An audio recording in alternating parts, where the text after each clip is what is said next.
By a show of hands, how many of you know somebody who is gay? I'm sure a lot of you didn't raise your hand. Well, my whole life I was surrounded by gays, but I didn't know it until I was 13 years old. Well, my uncle is gay, and I didn't know any differently until he told me one Mother's Day. He said that one friend who comes to visit the family every now and then is actually my boyfriend.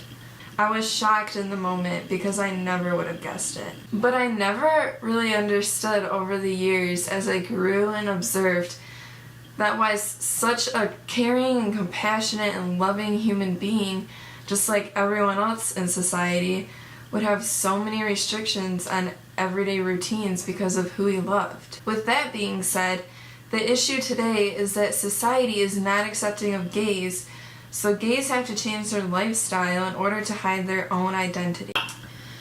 So, some of the obstacles that gays constantly have to face, well, first of all, is that they're constantly being judged.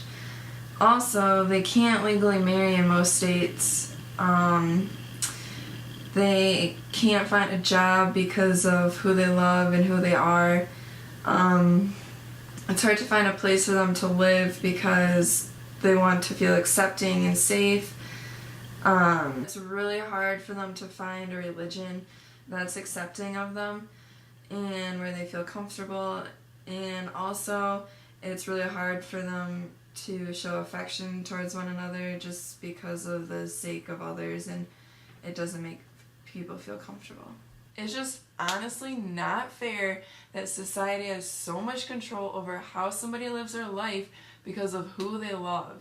One of the main issues that society is constantly struggling with is religion. I don't understand why heterosexuals can just automatically be accepted into any religion they want to be when homosexuals are just human too. In the Bible, it explains that marriage should be between a male and a female, and any homosexual affection is against God's will, and it's sinful. But there are many reasons why the Bible is not against gays, and I have 5. There is at least one gay and one lesbian story told in the Bible.